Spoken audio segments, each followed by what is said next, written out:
like your contraception pill, your anti-baby pill, does not work. So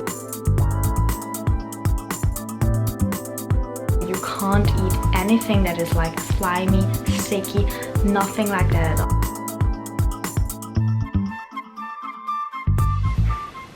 Hi everyone, so in today's video I'm sharing with you the 5 things that I wish I'd known before I got a nose job. So first I will share with you my 5 things, and later I will also tell you a little bit about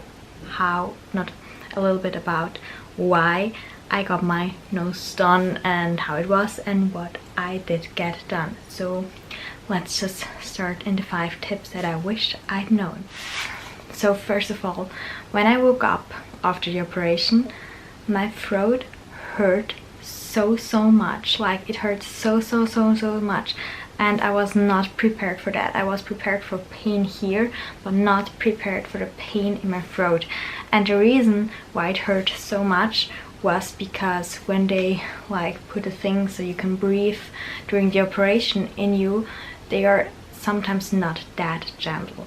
So then they kind of scratch your throat, and that hurts so much because it kind of needs to heal because it's scratched open. And that's why I would have loved to know that, because then I could have taken some like throat, some like nice tasting like throat pills like that you can suck on with me. And yeah, that would have probably helped because they only had like pain medication for your throat, and I would have really loved something to calm my throat. So yeah, that would have been the first thing that I would have loved to know, because it actually did hurt quite a bit. But also have to say that it only hurt like the day of the operation and the day after, and after that it got way better. Then the second thing that I wish that I would have known is that you can only drink with a straw. Like it's not possible to drink without a straw. And now, because of all of the no plastic straw, they didn't even have straws at the hospital, and that was a bit dumb. And luckily someone brought me some straws so I could drink, because you have this whole thing here, like all of those plasters and like gases and something like that, and then it goes until there, so you can't lift your glass so that it comes out. And that would have been bad if I didn't have a straw, because then I couldn't have drank anything. So yeah, and drinking actually was something that calmed my throat a little bit. Like drinking tea, for example, calmed my throat a little bit, but not in the beginning, because in the beginning even drinking hurt a lot. Third thing I would have loved to know before is, and for some of you maybe in the US it's maybe obvious, but here in Europe they don't give you like antibodies for everything, like because here people are like much more aware of the things that antibodies do with your gut and stuff like that. And I had like an infusion, and I thought it's only pain medication. And then I asked the nurse, and she said, oh yeah, there are also antibodies in there. No, not antibodies, antibiotics, sorry. And the reason why I would have loved to know that is because when you take antibiotics, usually your pill, like your contraception pill, your anti-baby pill, does not work. So I would have planned my like pill break where I have my period, so that it's during the operation, because now I just took the pill normally. I didn't have my period during this time, so it was during the cycle. And then my pill didn't work, and that meant that I had to take the pill for a whole month after the operation, and only after my next period like the pill would work 100% again. And that was a bit of, yeah, it was a bit dumb, because if I'd known it I could have planned it better. And the fourth thing that I would have loved to know before my nose job has to do with like the open throat. And it is that a lot of foods do not feel comfortable eating. So you can't eat anything that is like slimy, sticky, nothing like that at all. Like the best thing to eat is like really something that it can't have like a lot of textures, stuff like that, because everything that could be sharp in your throat hurts. So like the bread crust hurt, smoothies like which are like a bit more slimy hurt, crackers hurt. So the best thing to eat is probably like very thin smoothies or soups that are not thick, like no creamy soup, like just stuff like that.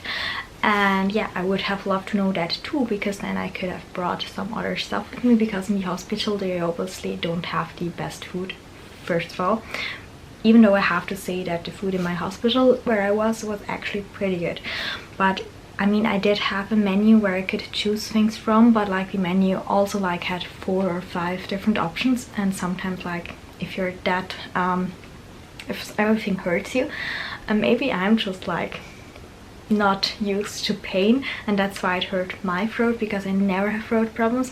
But yeah, I would have loved to maybe know that, so I could have brought some, especially snacks or stuff like that.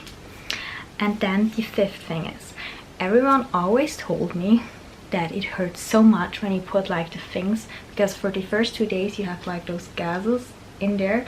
When you put those out, that this would hurt so much. And actually it was the best thing that happened, because for the first 2 days, like the day of the operation and the day after that, I got it removed like on the 2nd day, like in the evening. And after removing it, I felt a million times better, because before my head kind of hurt a lot, because I think there was such pressure, because those gases were filling up with blood.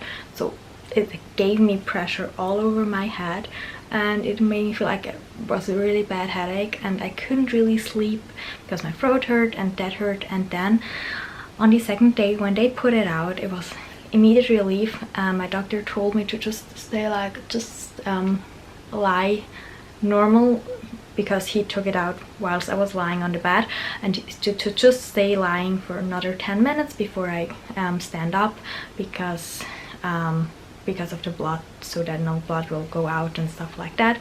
And I actually fell asleep in 2 minutes and slept for over 10 hours. And then on the 3rd day, like I had the operation on Monday morning, and on Wednesday morning I felt like normal. Like I didn't feel anything, no pain. I felt completely normal. I could do things like before. Obviously I had this thing on there, and yeah, they just removed that then on Friday. I think they removed everything except some few plasters here. And seriously, I have to say, it's the pain in like on the day of the operation and the day after is not nice, but it's actually especially the throat that hurts, a little bit of a headache. And except that, the pain is totally manageable. At least it was for me. So I was scared for no reason, for like a lot of pain. And an extra tip that I wish that I would have known, it doesn't apply to everyone, but if the tip of the nose gets pushed up a little bit, then you can obviously see a little bit more of your nostrils, which is like what I wanted. But be aware that if that happens, you can also see, like if you have some tiny nose hairs, you can see them a lot better. So I would invest in a tool that just kind of takes them off, like those electric tools, because you can't like push them out with a tweezer, because the scar is in there as well, so that wouldn't be good. And then also, speaking of scar, let me tell you, here is the scar, and as you can see, you can't really see it. Like it's a tiny little scar. It looks just like my nose here is a bit red. And keep in mind, I only got my nose done 4 months ago. And then for the reason why I got a nose job done is because I have quite a few allergies. and that means that my nose is constantly blocked during like spring, summer and autumn. And the reason why it gets blocked so easily, because a lot of people have allergies and they do not have this problem, because my nose wall here was bent to the left, and also here I just didn't have enough space, so they had to make it straight, and then also like file down something down here so that when my nose swells, so that it wouldn't touch the other part of the nose, so that my nose is blocked immediately. Because I also had the problem, like as soon as I was laying down, my nose was blocked. I couldn't really sleep that well. Just, it was a real pain, so it was medically necessary. But of course, when I had to do the operations anyway, I asked my doctor if he could also do some aesthetic like alterations, and I always had super straight nose. It was super straight, and for me it looks like a lot more feminine if there's like just like, I would say like a slope, like if you jump like a little slope. And now, as you can see, it just has this little slope, so the tip is just a little bit more there, and it just files down here a tiny little bit. And it was a little alteration because it was quite easy for him to do whilst doing the other medically necessary treatments, but I think it actually looks like a huge difference, even though it wasn't a huge difference at all, because now when I look at my profile, I actually like it. And beforehand I never wanted to take pictures from the side because I always thought that my nose was like too big, and like it just didn't match my face because I have quite a tiny face. And yeah, I'm super happy that I did it, and I hope those tips help you, and I will see you in my next video. Bye bye.